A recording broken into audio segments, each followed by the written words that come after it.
Hello students, I am Suman Sharma and I will teach you English of class 10th. Hello students, today we all will be doing a new poem of your first flight book of class 10th and the poem is A Tiger in the Zoo. Actually ये जो पूरी poem है एक tiger के बारे में है कि एक जो टाइगर होता है since it is called a beast of forest में रहने वाला एक जानवर होता है कि जब इसी टाइगर को जब हम एक जू में डाल देते हैं जो कि ये बहुत ही कंजस्टेड एक कन्फाइंड स्पेस होता है, जब जू में डाल देते हैं तो उसकी जो एक्टिविटीज थी वो कैसे रिस्ट्रिक्ट होती हैं, वो जू में कैसे फील करता है. So let's get started. Let's do stanza number 1. I will read it out to you. He stalks in his vivid stripes the few steps of his cage on pads of velvet quiet in his quiet rage. What's first of all, ये जो difficult words हैं उनके meaning मैं आपको बता रही हूँ. Stock का मीनिंग होता है मूव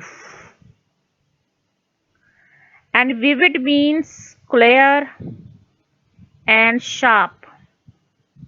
जो उसकी स्ट्राइप्स होती हैं टाइगर की, जो लाइंस होती हैं, धारियां होती हैं, वो बहुत ही शार्प दिखती हैं. ये इसका आइडेंटिफाइंग मार्क होता है. इन स्ट्राइप्स को देख के पता लगा सकते हैं the animal in front of you is a tiger. Few steps of his cage on pads of velvet. Velvet का मीनिंग यहाँ पे है सॉफ्ट और पैडेड, जो कि बहुत ही मखमली टाइप की चीज को हम बोलते हैं वेलवेट. रेज मीन्स एंगर, गुस्सा.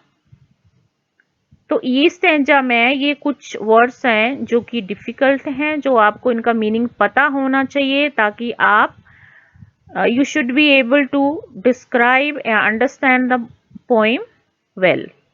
To stalks in his vivid stripes. अब यहाँ पे डिस्क्रिप्शन हो रही है एक टाइगर की. He refers to a tiger. और ये टाइगर कहाँ है? केज के अंदर है. कहाँ पे? केज के अंदर है. एक जू है, जू के अंदर जो केज है उसमें उसको कैप्चर करके एनस्लेव करा हुआ है, इम्प्रिजन किया हुआ है. इम्प्रिजन मतलब कैद किया हुआ है, इम्प्रिजन किया हुआ है. ठीक है. तो इसमें क्या कह रहा है, क्योंकि जो आपको पता है केज जो होता है बहुत ही रिस्ट्रिक्टेड प्लेस होता है, बहुत छोटी जगह होती है. तो एक टाइगर के लिए ये बहुत ही छोटी जगह है, एक लिटिल स्पेस है. तो वहां पे अगर वो मूव भी करना चाहे तो वो अपना फ्रीली मूव नहीं कर सकता. तो he stalks in his vivid stripe का मतलब है कि जो टाइगर होता है वो किस में मूव करता है? केज में मूव करता है, लेकिन फ्यू स्टेप्स ले पाता है. फ्यू स्टेप्स क्यों ले पाता है? क्योंकि cage is a small place. ठीक है. तो केज जो होता है it provide only a little space for the tiger to walk in. वो वहां पे वॉक नहीं कर सकता, तो इसीलिए वो क्या कर रहा है कि फ्यू स्टेप्स ले रहा है. Since the space inside the cage is very limited. ठीक है. स्टॉक्स इन विविड मतलब कि विद हिज स्ट्राइप्ड बॉडी, ठीक है, which is his identifying mark, he moves around in the cage but a small space of cage allows him to take only a few steps. वो थोड़े ही steps, 1-2 steps चलता है, cage खत्म हो जाता है, तो मूव करना बंद कर देता है. Move on to the next line. On pads of velvet quiet in his quiet rage. Quiet word is repeated twice in these two lines. Rage मतलब अब क्या है? Velvet क्या है? जो उसके क्लॉज हैं, जो उसके पंजे हैं, वो कैसे हैं? सॉफ्ट हैं. ठीक है. क्वाइट का मतलब होता है कि वो धीरे से मूव कर रहा है. ठीक है. धीरे से मूव क्यों कर रहा है? कि उसके जो हिज फीट और his claws are velvet like, they are smooth, so he moves around without making any sound. वो अगर मूव कर रहा है तो कोई साउंड नहीं हो रही है, कोई आवाज नहीं आ रही है, कोई नॉइज नहीं क्रिएट हो रही है। बट नेक्स्ट लाइन में बिल्कुल कंट्रास्ट है, इन हिज क्वाइट रेज। अब रेज का मतलब क्या है, वो एंग्री है, गुस्सा है। गुस्सा क्यों है? उसका गुस्सा एक तो नेचुरल टेम्परामेंट है उसका, एक नेचुरल उसका एक बिहेवियर होता है, ठीक है। तो but he is full of rage. Rage का मतलब है गुस्सा है। क्यों गुस्सा है? Because he has been separated from his natural habitat and he is imprisoned in a small space of cage। मतलब उसको अपने नेचुरल हैबिटेट से अलग कर दिया गया है। अलग करने से उसको गुस्सा आ रहा है, गुस्सा, लेकिन वो अपना शो नहीं कर सकता, रोर नहीं कर सकता, रो नहीं सकता। क्यों ही क्यों नहीं कर सकता? क्योंकि ये जो इसका जो एक नेचुरल इमोशंस है, एक नेचुरल टेम्परामेंट है, उसको उसने सप्रेस कर दिया है, दबा दिया है। उसको पता है ये केज जो है वो मेरा अपना घर नहीं है, मुझे I have to remain silent in the zoo. ठीक है, तो whole in this stanza actually poet implies that कि tiger has suppressed his emotions, his basic temperament, एक जो उसकी नेचुरल आदतें होती हैं उसको उसने दबा दिया है। He can not roar in rage as he is expected to do it in his natural habitat. अगर वो जंगल में होता तो वो, अगर उसको गुस्सा आता है तो वो रोर भी करता, जोर से दहाड़ता भी, लेकिन जू में वो ये चीजें नहीं कर सकता। एक तो क्या होता है, जू में हर जगह साइलेंस होती है। I hope you understood this stanza. Now let's move on to second stanza, which says, he should be lurking in shadow, sliding through long grass near the water hole where plump deer pass. Now word meaning learn कर लेते हैं पहले। Lurking का meaning होता है remain अनऑब्जर्व्ड, छुप के रहना, छुपा हुआ रहना। टाइगर जो होता है वो बुशेस में छुप के रहता है जब वो हंटिंग करता है। स्लाइडिंग का मीनिंग वही होता है slow movement, slow movement. Actually जो लर्किंग एंड स्लाइडिंग दोनों का मीनिंग स्लो मूवमेंट होता है, और ये टाइगर तब शो करता है जब वो हंट कर रहा होता है। लॉन्ग ग्रास हम ले लेते हैं बुशेस, झाड़ियां, बुशेस झाड़ियों को बोलते हैं। वाटर होल तुम्हारा कुछ भी पॉन्ड हो सकता है, स्ट्रीम हो सकती है, छोटी सी नदी हो सकती है। Plump means big and fat deer. ठीक है, तो lurking means remain unobserved, means छुप के रहता है टाइगर, छुप के रहना, that is your lurking. Sliding means slowly move करना। लॉन्ग ग्रास मीन्स बुशेस झाड़ियां, and water hole means stream और पॉन्ड। Plump means fat. चलो अब मीनिंग स्टेंजा की मीनिंग करते हैं। He should be lurking in shadow. अब यहाँ पे जो पोइट है एक्चुअली उसको दया आ रही है एक टाइगर के ऊपर जो कि एनस्लेव्ड है या इम्प्रिजन्ड है। तो एक्चुअली पोइट पिटी कर रहा है एनस्लेव्ड टाइगर के ऊपर और उसकी लाइफ को कंट्रास्ट कर रहा है। एज आपने देखा कि फर्स्ट स्टेंजा जो था उसमें टाइगर जू में दिखाया गया है, केज में दिखाया गया है।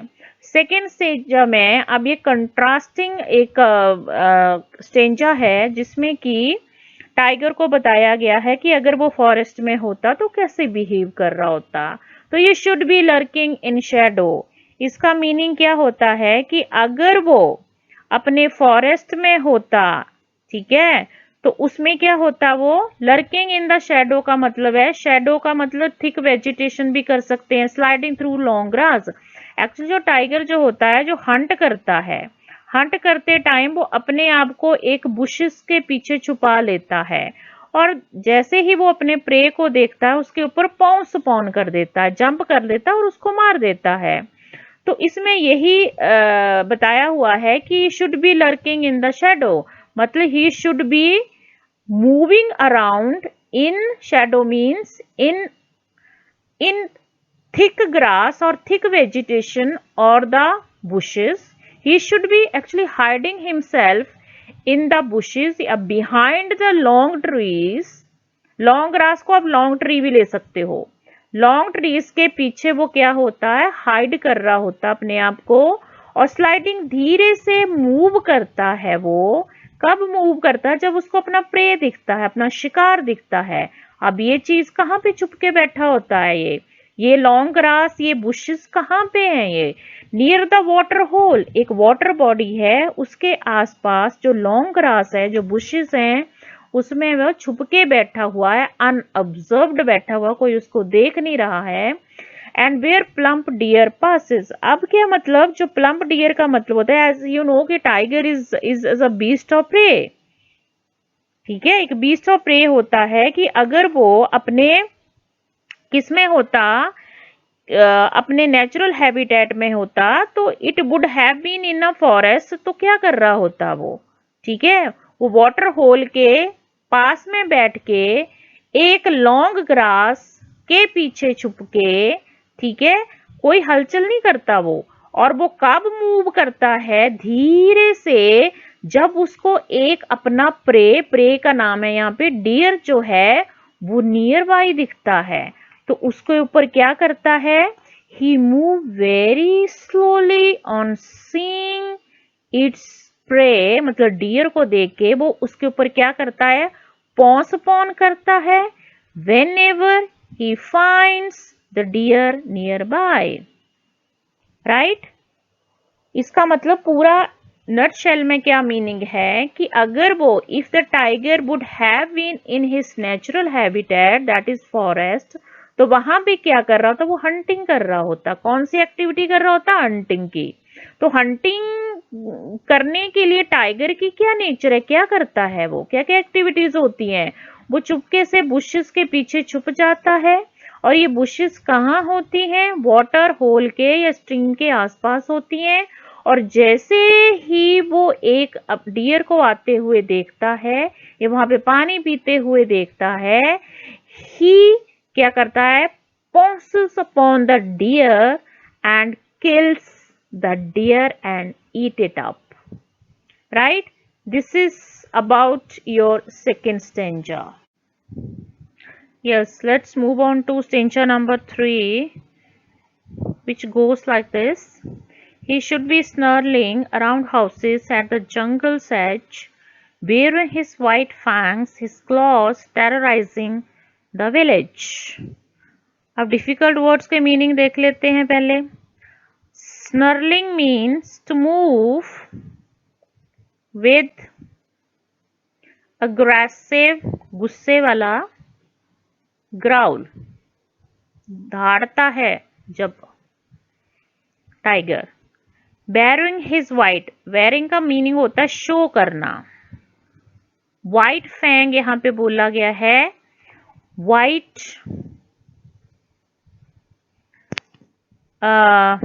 पॉइंटेड कैनाइन, जो उनके दांत होते हैं जिनको हम बहुत शार्प होते हैं, लॉन्ग होते हैं, जिनसे कि जो फ्लैश को वो टीयर करता है या बाइट करता है। तो एक्चुअली दीज वाइट फैंग्स जो होते हैं, कैनाइन टीथ जो होते हैं, they are use for biting. तो बाइटिंग टीथ को हम क्या बोल सकते हैं, फैंग्स। हिज क्लॉज तो पता ही है, पंजे। टेरराइजिंग का मतलब होता है किसी को डराना, फ्राइटन करना, डराना, टू फ्राइटन, डराना।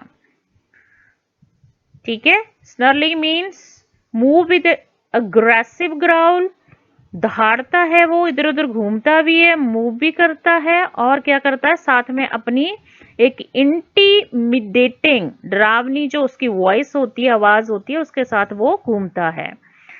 बेयरिंग का मतलब होता है शो करना, दिखाना, अपने दांत को दिखाता। कौन से दांतों को दिखाता है? वो जो पॉइंटेड केनाइन होते हैं उसके, जिनको कि बाइटिंग टीथ बोलते हैं।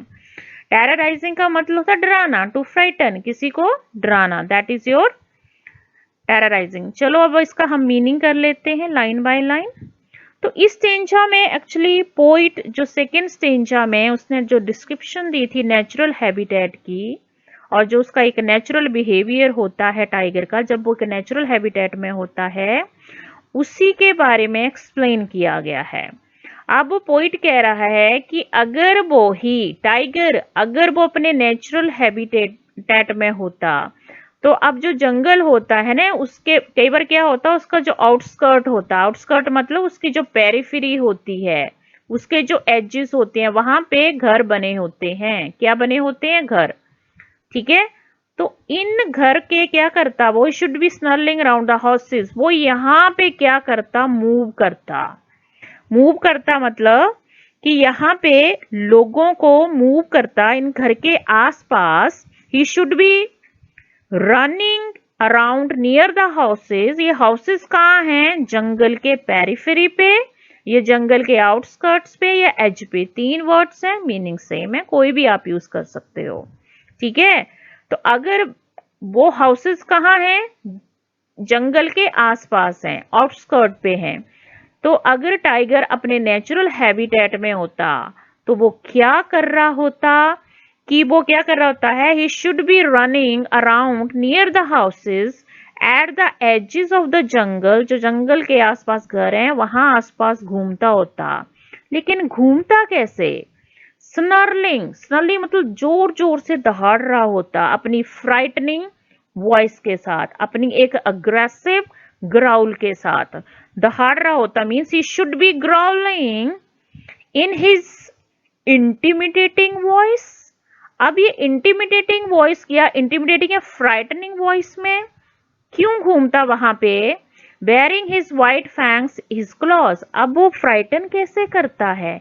मीन्स ये जो हाउसेस हैं ये एक विलेज है, विलेज में जो विलेजर्स होते हैं उनको वो फ्राइटन करता है। फ्राइटन कैसे करता है? अपने दांत दिखा के और अपने क्लॉज को दिखा के, अपने पंजों को, अपने दांतों से वो क्या करता है? इन विलेजर्स को क्या करता है? वो फ्राइटन करता है, डराता है। Terrorising the village, village means कि विलेज के लोगों को वो क्या करता है? डराता है, टेरिफाई करता है। अब टेरिफाई भी लिख सकते हो, टेरिफाई का मतलब होता है डराना। पीपल, क्योंकि इसके जो ये दांत होते हैं, जो व्हाइट फैंग्स का मतलब होता है, they are very dangerous, they are very sharp teeth. And जो ये क्लॉज हैं एंड दी शार्प टीथ, वो क्या करते हैं? Through these two characteristics of his body, he is able to frighten the men or humans who which he can not do in a zoo. अब ये क्या है? ये सारी चीजें वो अपने जू में नहीं कर सकता, मतलब लोगों को नहीं डरा सकता, हंट नहीं कर सकता, बुशेस के पीछे नहीं छुप सकता। क्योंकि आपको पता है कि जो टाइगर होता है ये उसकी एक नेचुरल हैबिट होती है, टेम्परामेंट होता है कि उसको क्या करना होता है? एक्चुअली हंट करना होता है। ठीक है। तो वो जो अगर नेचुरल हैबिटेट में होता तो वो अपना नेचुरल बिहेवियर दिखाता है। जू में उसका अपना नेचुरल बिहेवियर है, टेम्परामेंट सारा का सारा कर्टेल हो गया है, सारा का सारा सप्रेस हो गया है, और वो वहां पे बहुत क्वाइट हो गया, अपनी रेज को, अपनी एंगर को भी नहीं दिखा सकता। I hope you understood this. Means in other words इसका मतलब होता है in his natural habitat the tiger is free to exercise strength. जो उसमें स्ट्रेंथ होती है उसको वो पूरी दिखा सकता है। वो अगर नेचुरल बिहेवियर में रहता है, वो नेचुरल रहता है, वो हंट भी करेगा, फ्रीली मूव भी करेगा, वहां पे वो क्या होता? रिस्ट्रिक्ट नहीं होता। I hope you understood this stanza well. Let's move on to stanza number 4। I read it out. But he is locked in a concrete cell, his strength behind bars, stalking the length of his cage, ignoring visitors. Difficult words देख लेते हैं। Concrete का meaning होता है जैसे पक्की जगह होती है ना, सीमेंटेड, सीमेंटेड। जो एक्चुअली जू के अंदर केज है, केज में एक सीमेंटेड सेल बनी हुई है ना, छोटे छोटे से एक कंपार्टमेंट बने होते हैं, हर कंपार्टमेंट में एक एनिमल को रखा जाता है। तो कंक्रीट सेल का मीनिंग होता है सीमेंटेड जगह जो होती है, पक्की जगह जो होती है, उसको हम सीमेंटेड सेल बोलते हैं। ठीक है। And he strength behind, stalking का मतलब मूव क्वाइटली, मूव क्वाइटली, धीरे से मूव करता है। The length of his cage, length of his cage का मतलब है जो केज का स्पेस जो है वो बहुत ही छोटा है। जो केज है जिसमें उसको इम्प्रिजन करा गया है, कैप्टिवेट की करके रखा हुआ है, वो केज जो है बहुत ही छोटा, छोटी जगह है। इग्नोरिंग, इग्नोरिंग का मतलब होता है not paying any attention, not paying any attention, किसी की तरफ ध्यान नहीं देना। अब इस स्टेंजा नंबर में 4 में दोबारा से जो पोइट है वो उसके कहाँ पे आ रहा है, जू में आ रहा है, जहाँ पे जो टाइगर है उसको लॉकअप करके रखा हुआ है। मतलब कंक्रीट सेल को आप देख सकते हो, जैसे जेल होती है ना, उसकी सेल होती है, आप उसके कंपेयर कर सकते हो आराम से। तो इसमें पोइट क्या कहना चाहता है कि but he is locked in the concrete cell. But का मतलब यही है कि वो कहना चाहता है कि उसको तो कहाँ पे कर दिया है, जू के अंदर जो है वो लॉक करके रखा हुआ है। ठीक है। But is locked in a concrete cell का मतलब है कि उसको he is locked up like a prisoner, किसकी तरह उसको लॉकअप किया हुआ है, प्रिजनर की तरह। और जू जो है वो एक प्रिजन है, ठीक है, एक कैद है। ठीक है, वहां पे टाइगर को प्रिजनर, एक कैदी की तरह क्या करके लॉकअप करके रखा हुआ है, लॉकअप बंद करके रखा हुआ है, कैप्टिवेट करके रखा हुआ है। कैप्टिवेट का मीनिंग, ये सभी का मीनिंग एक ही होता है, कैप्टिवेट, एनस्लेव, इम्प्रिजन, कोई भी वर्ड आप यूज कर सकते हो इसकी जगह से। ठीक है। और he's locked up like a prisoner within a small cell which is made of concrete, मतलब सीमेंट की बनी हुई है। ठीक है, तो कंक्रीट सेल के अंदर उसको लॉकअप करके रखा हुआ है। लॉक हिज स्ट्रेंथ बिहाइंड बार, अब उसकी नेचुरल स्ट्रेंथ क्या होती है, अभी हमने लास्ट एंजा में किया, नेचुरल स्ट्रेंथ क्या होती है उसकी, कि हंट करना, लोगों को डराना, है ना, लोगों को डराना विदाउट एनी रिस्ट्रिक्शन, जहां कोई रिस्ट्रिक्शन नहीं होती, अपनी स्ट्रेंथ को नॉर्मली वो क्या करता है, नेचुरल हैबिटेट में एक्सरसाइज करता है। लेकिन यहाँ पे जू में अपनी स्ट्रेंथ जो है उसकी वो कहाँ पे है, अब बिहाइंड द बार, जैसे एक प्रिजन, मतलब उसकी जो ऑल हिज स्ट्रेंथ जो थी to like frighten people is suppressed, suppress हो गई है। क्या थी इसकी जो फ्राइटनिंग स्ट्रेंथ थी, क्या थी, फ्राइटनिंग स्ट्रेंथ थी, उसको क्या कर दिया है उन्होंने, सप्रेस कर दिया है। और सप्रेस करने के बाद he is force to live behind the bars, he forced to live, मतलब उसको फोर्स करा जा रहा है कि तू अपने कहां पे रहे, एक कंक्रीट सेल के अंदर। ठीक है, means all his strength to frighten people is suppressed, his ability to hunt is suppressed, his his his anger or his rage is suppressed, his emotions is suppressed, and his strength now is remained or confined to a bar. Stalking the length of his cage, ये line जो है बहुत important है।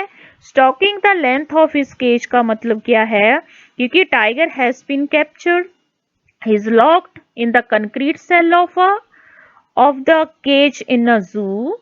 तो length of the cage का मतलब क्या है कि जो केज की जो लेंथ है वो बहुत ही क्या है, छोटी है, it is a very small confined place.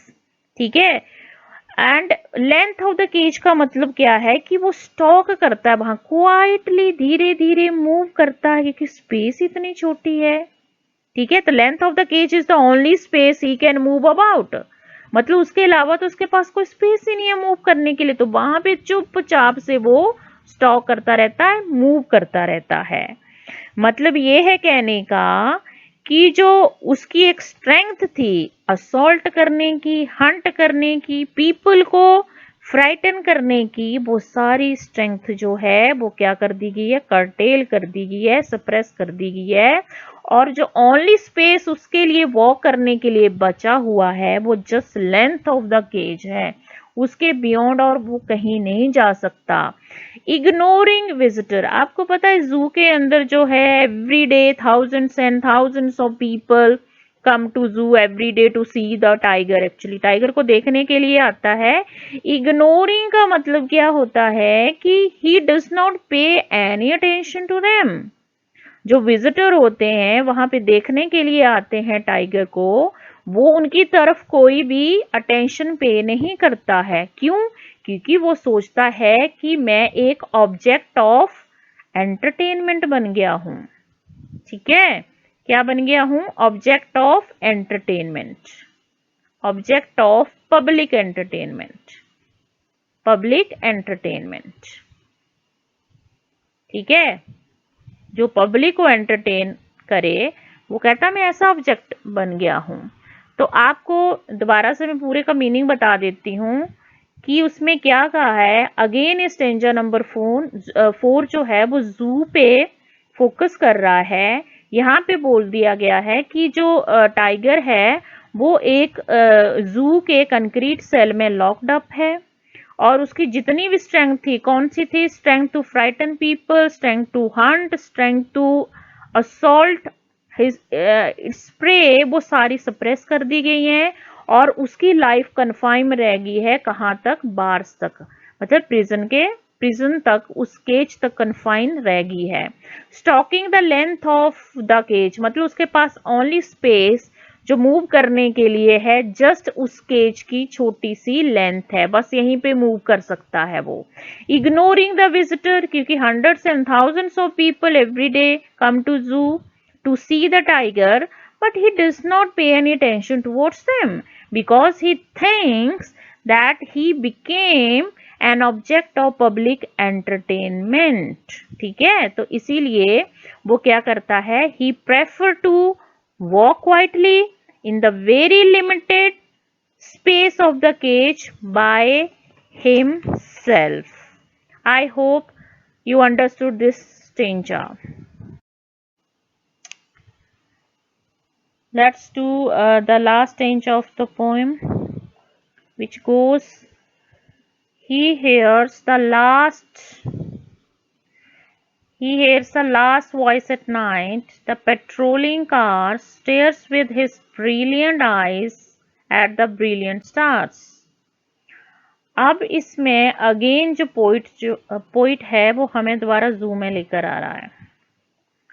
Last voice का मतलब क्या होता है? एज यू ऑल नो कि जो जू होता है उसमें जो जू की अथॉरिटीज होते हैं, जो ऑफिशियल्स होते हैं, वो रात को क्या करते हैं? कार में, पेट्रोलिंग कार होती है, सब पुलिस पेट्रोलिंग करती है, चेक करती रहती है।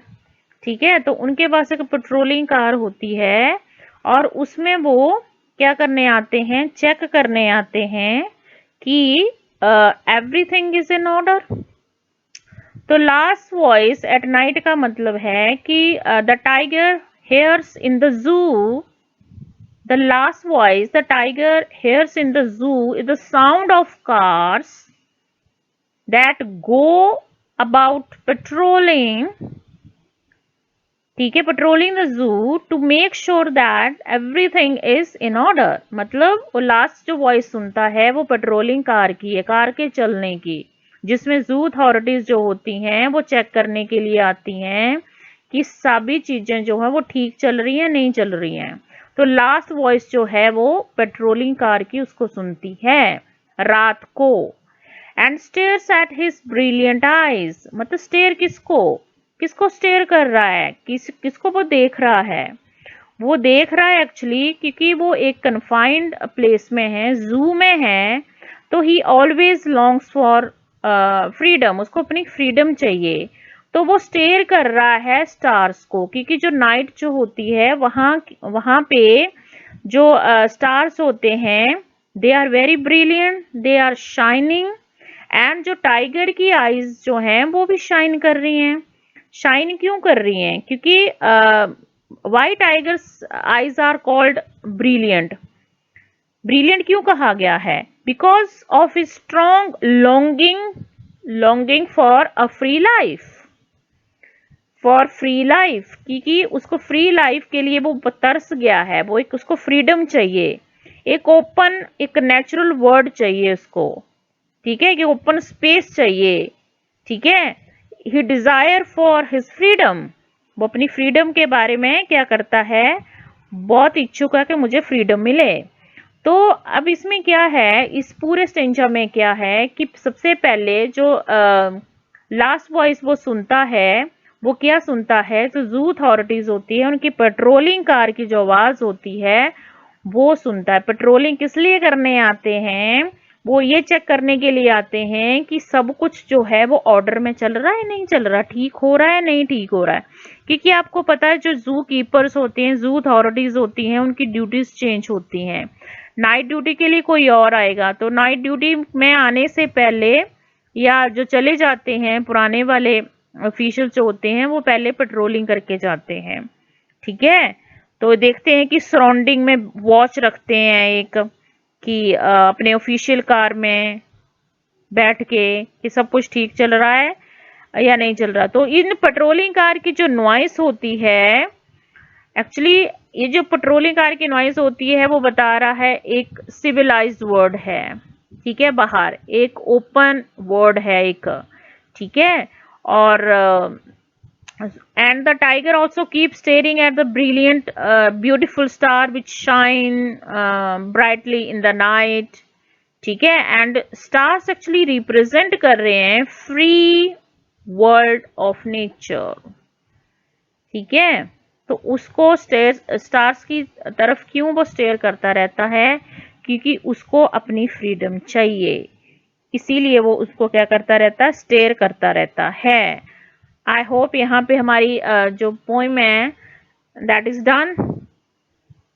आई होप अब मैं आपके आगे आऊंगी विद हम करेंगे all the literary devices and all the textual questions और NCERT question and important question.